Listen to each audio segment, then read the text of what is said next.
आज आपण गणपती बाप्पासाठी बनवणार आहोत इन्स्टंट केसर मावा मोदक, अगदी घरीच, ते पण 10 मिनिटाच्या आत. चला करूया स्टार्ट. एक बाउल घेतलेला आहे, चिमटभर टाकलेला आहे केसर, त्यात टाकायचे 2 ते 3 चमचे कोमट दूध.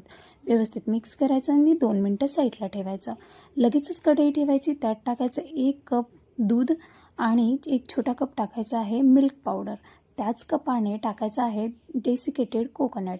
व्यवस्थित 1 मिनिट मिक्स करायचं, लो फ्लेमवर करायचं हे सगळं. पहा 1 मिनिटात हे घट्ट होतं. लगेच टाकायचं ह्याच्यात 1 चम्मच साजूक तूप आणि केसर दूध.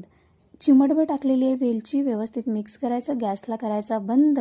थंड झाल्यावर पहा हे अशा प्रकारे सेट होतं, व्यवस्थित एकदम मावा रेडी होतो.